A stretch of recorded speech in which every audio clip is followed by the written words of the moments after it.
Bueno, comenzando en realidad para terminar la parte de farmacología, farmacodinamia, digamos, vamos a hablar de la farmacología molecular. Entonces, tengamos presente que cuando los fármacos interactúan con la materia viva, ¿sí? Remedan o modifican las señales bioquímicas y moleculares que se dan. Es decir, cuando la droga interactúa con sus receptores, genera una interacción droga-receptor que, acuérdense, era modificada por los antagonistas, pero que esto se traducía en un efecto a través de un mecanismo de señalización. Entonces, en los tejidos, nosotros tenemos dos grandes tipos de señalización modificables, por drogas o por otras sustancias, no importa, pero la señalización uno la puede dividir en informativa, que son la que define las funciones tisulares propias, por ejemplo, los neurotransmisores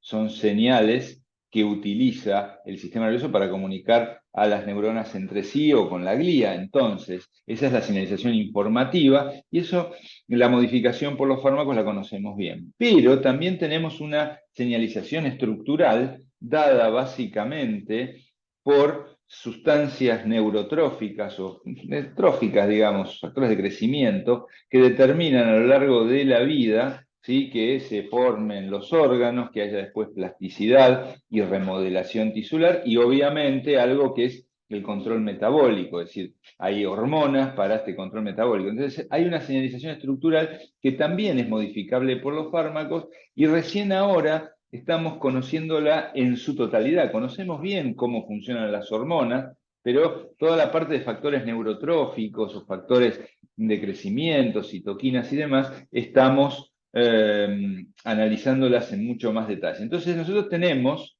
que es fundamental la señalización estructural para tener señalización informativa y que obviamente esto está bajo un plan de vida dado por la información genética. Entonces, esta determina la señalización estructural y a su vez la informativa. Pero el medio ambiente influye en todo esto y hasta incluso en la información genética que después va a ser transmitida a generaciones posteriores. Y eso se conoce como epigenética. Entonces tengamos presente que los fármacos actúan como factores epigenéticos, es decir, capaz de modular funciones tisulares propias, pero también capaces de modular todas estas funciones de plasticidad y control metabólico. Tengan presente los efectos teratogénicos de las drogas y los efectos que tienen algunos fármacos, psicofármacos, sobre la neuroplasticidad, sobre todo en los cuadros de tipo depresivo. Entonces, esto es lo que estamos viendo muy bien hoy día y lo enfrentamos a través de lo que nosotros llamamos biología de sistemas. Si tenemos en claro todo esto, la farmacología molecular va a trabajar sobre todo esto, es decir, va a trabajar con farmacogenómica, pero también va a trabajar en la intimidad de estas señalizaciones. Entonces, los receptores, que son los sitios donde las drogas se unen para generar respuestas, pueden estar tanto en la membrana como en el citosol, como en el núcleo, como en el medio extracelular. Es decir, cualquier sustancia del organismo, proteica o no proteica, que sea capaz de unir un fármaco y a partir de ahí generar una respuesta, se considera receptor. Si no importa la naturaleza, es decir, obviamente uno está acostumbrado al receptor de las hormonas o de los neurotransmisores, que son los típicos de la membrana, pero una enzima, como vimos en el caso del antagonismo, la ciclooxigenasa 1 de las plaquetas, ¿sí? También es un blanco molecular. Entonces, tenemos receptores endógenos, enzimas, canales iónicos y transportadores. En el núcleo, receptores endógenos, enzimas y los propios ácidos nucleicos. En el citosol, receptores endógenos, enzimas, citoesqueletos, componentes de organelas. Y en el medio extracelular, moléculas de adhesión, moléculas de señalización circulante, etcétera, lípidos y demás. Entonces, es importante tener en cuenta esto. Y acá tenemos algunos ejemplos dentro de la psicofarmacología, por ejemplo. Es decir, la carbamazepina como anticonvulsivante actúa sobre canales voltaje dependientes o lo que se llama voltaje, canales disparados por cambios de voltaje, VEGIC, ¿sí? O la ketamina, anestésico general, que actúa sobre canales operados o disparados por ligando, LGIC, es decir, los canales NMDA al glutamato, es decir, modulan. O los receptores, perdón, acoplados a proteína G, ¿sí? Como por ejemplo los opiáceos, receptor MU, clonidina alfa 2. ¿Sí? O receptores nucleares como el receptor GR de los glucocorticoides, o bien sistemas de transporte SLC, como el NET y el SERT para noradrenalina y serotonina. Acá tenemos algunos antidepresivos como la duloxetina, o el tramadol, el opiáceo de acción dual, ¿sí? Enzimas, la ciclooxigenasa, ¿sí? 1 y 2, los AINE, y moléculas de adhesión, por ejemplo, la pregabalina, que actúa sobre la alfa-2D2, que es un receptor de la trombospondina y modulador de los canales de calcio, voltaje dependiente, sobre todo presináptico, de tipo N. Bien, entonces, en un receptor uno tiene 3 sitios, básicamente. El sitio operacional u ortostérico, yo les mencioné anteriormente en la clase de farmacodinamia, donde se van a unir agonistas y antagonistas, se llama sitio ortostérico y ahí es donde compiten, pero puede haber sitios alostéricos, moduladores, donde las drogas, como las benzodiazepinas en el receptor GABA, se unen y modulan la actividad sin competir con el GABA. Entonces, estos sitios moduladores también dan lugar a agonistas y antagonistas, pero son otros sitios. Y después está el sitio funcional, ¿sí?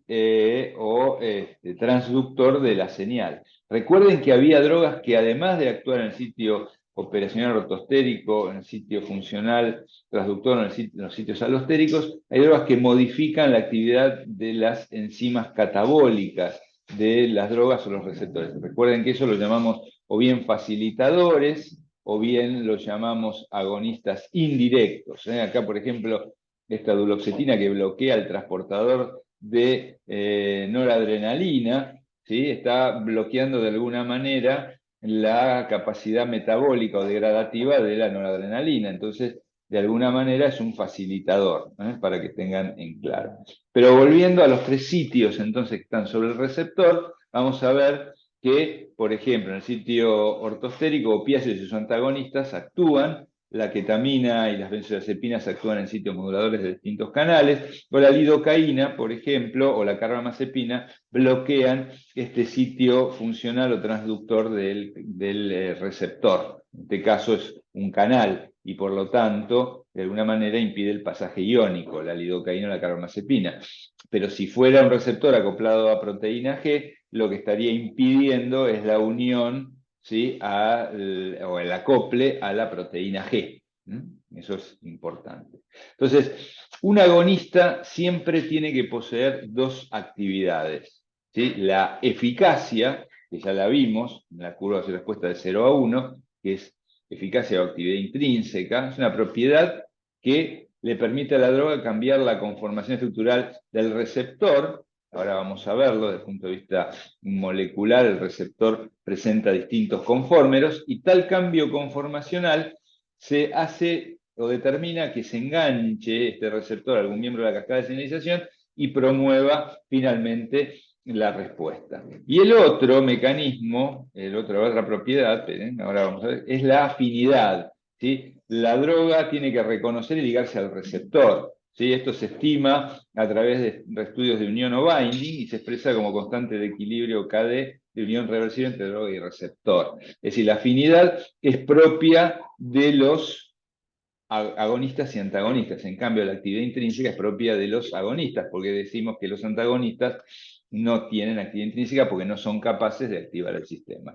Entonces, volviendo a este gráfico que les mostré aquí, acá tenemos el receptor en una estructura que la llamamos conformero o isómero conformacional inactivo, y llega a una estructura activa. Normalmente hay un equilibrio entre los activos y los inactivos. Si yo consigo que este receptor esté en un conformero activo sin droga, decimos que tiene actividad basal o actividad constitutiva. De hecho, hay receptores con actividad constitutiva. Los propios canales tienen actividad constitutiva porque dejan pasar una cierta cantidad de iones en estado basal. O hay receptores como el receptor serotonérgico 5-HT2C que también genera respuestas sin necesidad de que la serotonina esté unida. Pero básicamente lo usual es que el conformero inactivo se transforma en el conformero activo cuando la droga se une. Es decir, el equilibrio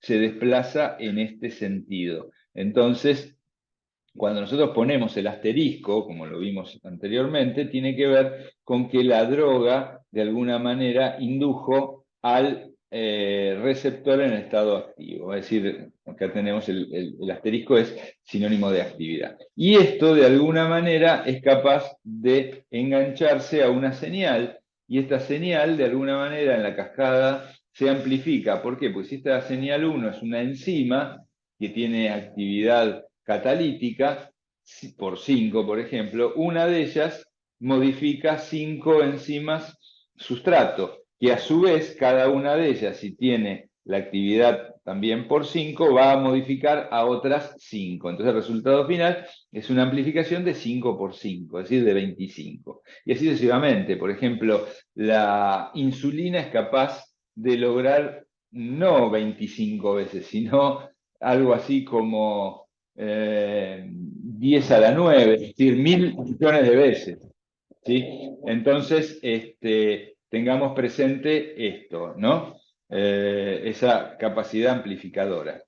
Bien, entonces, esto es el concepto molecular. ¿Sí? El conformero tiene una energía libre y por eso está así. Si uno hace una distribución de frecuencias de estos conformeros o isómeros conformacionales en función de la energía libre del medio, vamos a ver que uno predomina en el estado inactivo y otro predomina en el estado inactivo. Así que lo que hace la droga es cambiar la energía libre del sistema. Ese sería el concepto. Entonces, siempre hay alguno que se destaca por más frecuente. Entonces, cada uno de ellos puede interactuar con diferentes cascadas. Entonces, en este contexto, E o eficacia puede verse como el generador de los cambios de la energía libre. Es decir, a nivel muy, muy físico-químico, la eficacia puede explicarse como un cambio de la energía libre del sistema inducida por la droga. ¿Sí? Y entonces esto, desde el punto de vista muy ultramolecular, permite explicar dos observaciones de la farmacodinámica moderna, el agonismo inverso y el agonismo sesgado, que es hacia donde apunta ahora la farmacología molecular a nivel de la farmacodinámica. Entonces, si uno tiene un receptor con actividad constitutiva, como por ejemplo el receptor que les mencioné, el 5-HT2C, ¿sí? Esta actividad basal está alrededor del 75%. Lo único que hace la serotonina es aumentársela al 100%. Pero esta actividad basal o constitutiva puede ser cambiada hacia cero con un supuestamente antagonista que es un antipsicótico tetracíclico, como puede ser la clozapina o la quetiapina. Entonces, ¿qué es lo que pasa en esta situación? No solo se antagoniza, sino que se elimina la actividad basal. Entonces, ¿acá qué podemos decir? ¿Que es antagonista? No. Acá la droga lo que hizo fue inhibir o anular la actividad basal. Entonces decimos que es un agonista inverso. Es decir, llevó de este cambio, de este, por así decirlo,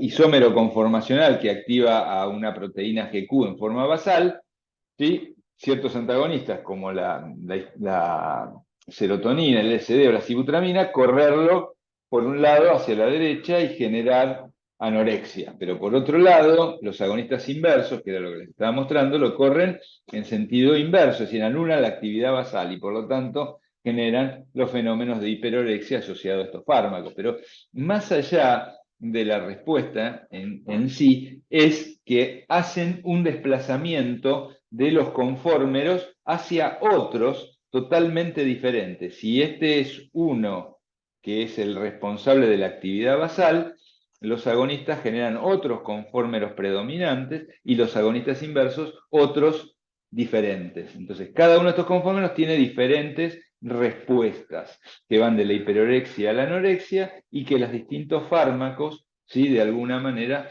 modifican. Y hay drogas que realmente se comportan como antagonistas porque no producen cambio diferencial ni para un lado ni para el otro. Son, por ejemplo, el aripiprazol o la ciprasidona. Y el otro mecanismo que se explica es el del agonismo sesgado. ¿Por qué? Porque si yo tengo un confórmero A1 inducido por una droga, ¿sí? Entonces esta se puede unir a dos tipos de señales, por ejemplo, una señal GS y una señal beta-arrestina. La señal beta-arrestina tiene que ver con factores neurotróficos, pero también, derivados de la fosfatidinoxitol 3 quinasa, pero también tiene que ver con la endocitosis de este receptor, es decir, la introducción y la desensibilización del sistema. En cambio, la señal GS depende de la activación del sistema. Si uno lo ve en el tiempo con un isómero como puede ser la adrenalina, vemos que rápidamente la actividad de la adenilciclasa cae, pero no cae porque se estimuló el receptor. Si el receptor estuviese en la membrana todo el tiempo, la activación sería total y mantenida a lo largo del tiempo. Pero ¿qué es lo que está pasando? Se internaliza rápido porque empieza a predominar la señal de beta-arrestina dependiente, entonces la actividad decae. Otro agonista, por ejemplo, en la pseudoefedrina, que genera un confórmero A2, no tiene tanta relevancia la señal dependiente de la beta-arrestina y sí la de la adenilciclasa. Entonces, si ustedes se fijan, no hay internalización del receptor, entonces la actividad de la adenilciclasa no cae tanto como en el caso anterior, porque permanece dentro de la membrana. Entonces, los distintos agonistas, al mover, por así decirlo, la preferencia a través de generación de conformes diferentes, mueven la preferencia de los receptores por determinadas cascadas o permiten que de alguna manera se combinen entre sí en lo que se llama la dimerización, van a generar distintos tipos de respuesta que se sesgan a favor de un determinado agonista o agonista parcial. Tengámoslo presente, entonces eso es dependiente sí o sí de las conformaciones que adopta ese receptor a nivel de la físico-químico, a nivel de la energía libre. Entonces, para complejizar aún más esta farmacología molecular, hay múltiples blancos en múltiples lugares. Por ejemplo, ¿qué es lo que pasa con la mitriptilina? ¿Sí? La mitriptilina a dosis baja se utiliza como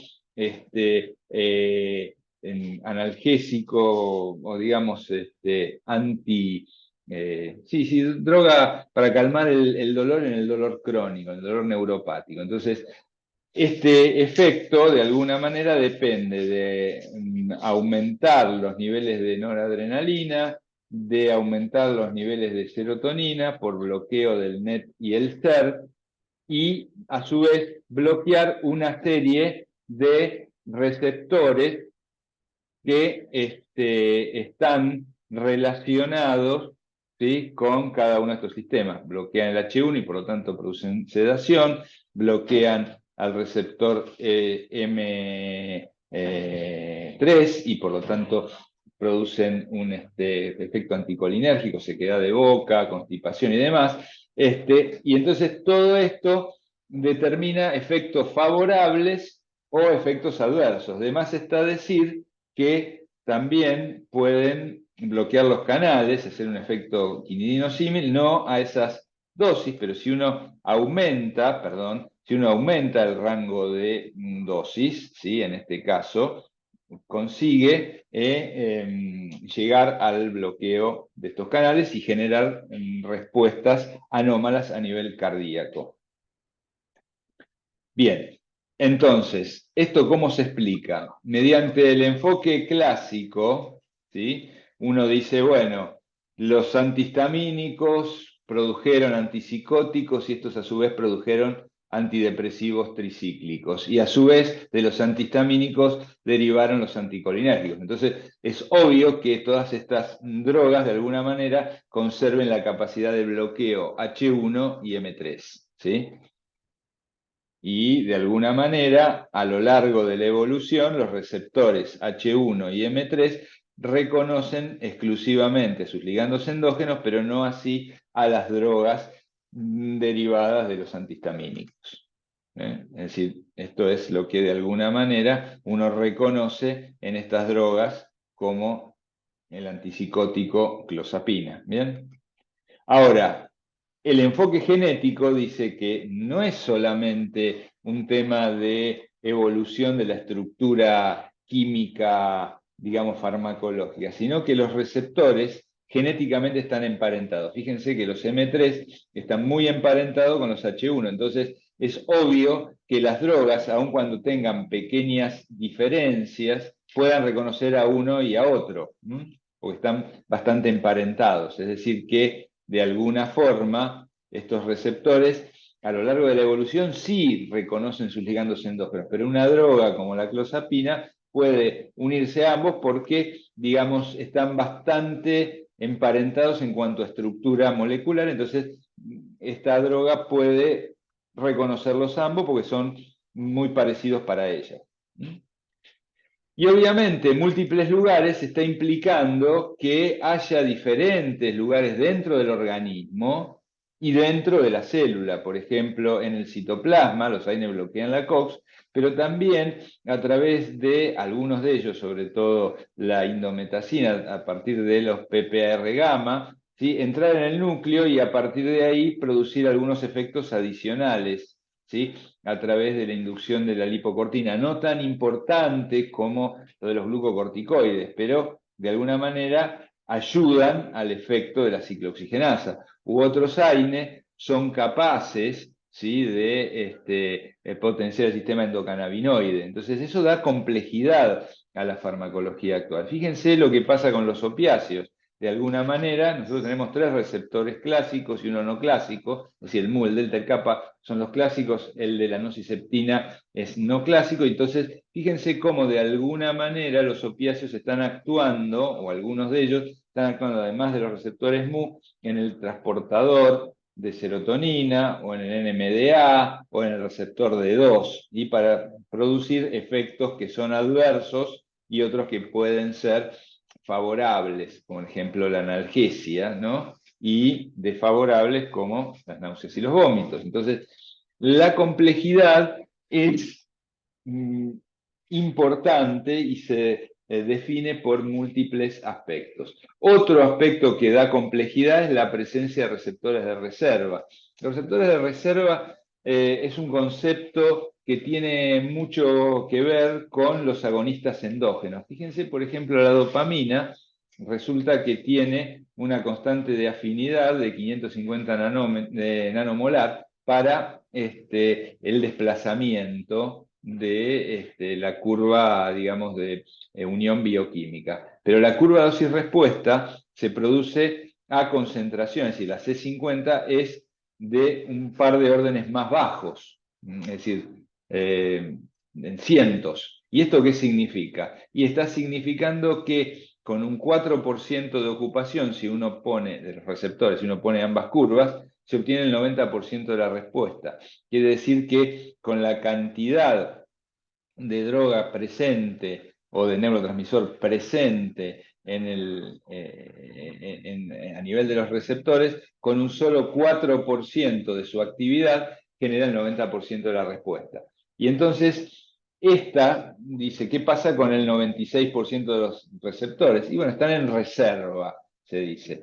Es decir, en general la reserva, vuelvo a repetir, se da cuando el agonista endógeno, ¿sí? Ha evolucionado junto con su receptor y sirve de alguna manera para discriminar las respuestas del ruido de fondo. Por ejemplo, la insulina tiene factores de crecimiento símil insulina o IGF, que son la somatomedina, entonces el receptor de insulina tiene que ser capaz de discriminarlo. Entonces, es decir, con muy poca cantidad de receptores que están ocupados por la insulina, ya tengo la respuesta, no necesito ir reconociendo a los IGF, digamos, por así decirlo. Entonces, evolucionan en paralelo receptor y droga. En cambio, los agonistas exógenos, como por ejemplo la fenilefrina, fíjense en este caso, tienen una fracción de receptores ocupados para la misma respuesta, es decir, con 50% de receptores ocupados tengo el 50% de respuesta. Quiere decir que los agonistas exógenos en general no suelen tener reserva de receptores.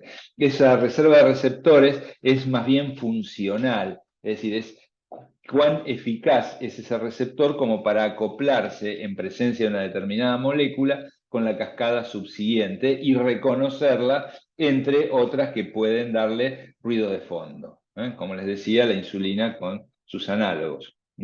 En cambio, la fenilefrina, de alguna manera, si bien la adrenalina puede llegar a tener, digamos, su reserva de receptores funcionales, la fenilefrina no la tiene. Y lo mismo también pasa con la efedrina, ¿no? Bueno, para terminar, y hablamos de la complejidad, hablamos de la dimerización de los receptores. Es decir, ya sabemos que los receptores operados por ligandos, como por ejemplo el GABA-A o el NMDA, son oligómeros. Fíjense que tenemos pentámeros, tetrámeros, trímeros. Estos son los receptores pulinérgicos. Los receptores asociados a tirosinquinasas siempre suelen ser dímeros o tetrámeros. Los receptores nucleares son homo o heterodímeros y entonces siempre son necesarios para conformar un canal o para autofosforilarse o para reconocer las secuencias de repetición directa o palindrómica. ¿Qué pasa con los receptores acoplados a proteína G? Bueno, eran monómeros. No, en realidad son homo y heterodímeros. ¿Por qué? Porque estos homo y heterodímeros son necesarios para el tráfico y la estabilidad membranar. Tengamos presente que los agonistas promueven la dimerización y los agonistas inversos promueven la monomerización. Acá tienen algunos ejemplos. El GABA B ya es un receptor que está directamente en forma dimérica. O lo mismo los receptores metabotropos al glutamato. O el receptor asociado, es decir, el receptor al gen relacionado el péptido relacionado al gen de la calcitonina, que es un trímero, ¿sí? Y diferentes dímeros homo o tetrámeros, como por ejemplo, fíjense, el receptor mu, que se une a otros receptores opioides como el delta, el kappa, a los receptores CB1, a los alfa 2, etc. Es decir, que de alguna forma los receptores acoplados a proteínas G también son dímeros. Y la dimerización no solo le da estabilidad, sino que le da la capacidad de señalización plena, es decir, que los agonistas que se unan a ellos tengan la eficacia máxima. Y obviamente algunos agonistas parciales no puedan generar esta dimerización y este acople esencial. Entonces, hay moléculas auxiliares, como por ejemplo el colesterol, ya que los receptores siempre están en zonas ricas en colesterol y esfingolípidos que se llaman lipid RAF. Entonces, los neuroesteroides y el colesterol actúan como moduladores, ya sea directa o indirectamente a través de una proteína que se llama sigma, que es una chaperona lipídica, y que muchos psicofármacos podrían reemplazar al colesterol como agonistas o antagonistas de estos sitios en tratamientos prolongados. Son sitios alostéricos. Por ejemplo, los receptores acoplados a proteína G hay un hueco intramembranar entre las hélices 3, 2 y 1, donde ocupa, digamos, el colesterol. Acá lo ven, el colesterol ocupando este sitio. O, por ejemplo, en la interfaz del receptor al BDNF o en factor neurotrófico derivado del cerebro, ¿sí? Que es el receptor TRKB, hay un bolsillo hidrofóbico que puede estar ocupado por el colesterol o por los psicofármacos, en este caso la fluoxetina, o el bolsillo hidrofóbico de sigma 1. Es decir, esto da pie a toda una investigaciones en paralelo que abren la farmacología a niveles insospechados. Entonces, para ir terminando, ya definimos al principio en psicofarmacología lo que era la tolerancia y lo que era la taquifilaxia. ¿Por qué lo hablamos esto? Para ser bien claros en cuanto a cómo se modifica una respuesta. Recuerden que la tolerancia necesitamos aumentar la dosis durante la exposición para obtener el mismo efecto. En cambio, la taquifilaxia era una suerte de tolerancia aguda por agotamiento de neurotransmisores o downregulation, y entonces para resetear al sistema uno tiene que retirar la sustancia. Recuerden esa gran diferencia. En general, la tolerancia, que nosotros llamamos tipo barbitúrico o farmacocinética, se debe a inducción enzimática. Entonces, si un fármaco está dentro de la ventana terapéutica, se va perdiendo eficacia porque la inducción enzimática, de ahí que el barbitúrico es un inductor, hace que se metabolice más una droga determinada y eso haga que caiga por debajo de la ventana terapéutica. En cambio, la tolerancia farmacodinámica, que tiene que ver con la plasticidad y la exposición de receptores, que es la de tipo opioide, la ventana terapéutica se va cambiando, se va subiendo. Si yo tengo en los mismos niveles, pero por cambio del número de receptores, la eficiencia de una cascada o el reconocimiento, se va perdiendo la eficacia. Entonces se corre la ventana terapéutica. Esa es la gran diferencia entre uno y otro. Entonces, tengamos presente para la taquifilaxia que la taquifilaxia se produce por down regulation de los receptores. Por ejemplo, si yo tengo un receptor acoplado a proteína G, en un primer momento la fosforilación genera lo que se llama una subsensibilización o desensibilización homóloga, heteróloga. ¿Por qué? Porque la proteína quinasa A fosforila a varios receptores acoplados a proteína GS. Pero si seguimos estimulando los receptores, aparece sí una quinasa propia del receptor que lo que hace es unirlo, fosforilarlo más para que se una a la beta-arrestina. Y esto genera la internalización. Entonces, esa internalización que vimos antes deja, ¿sí?, sin capacidad de respuesta al sistema. Esto sería un fenómeno de tipo taquifiláctico.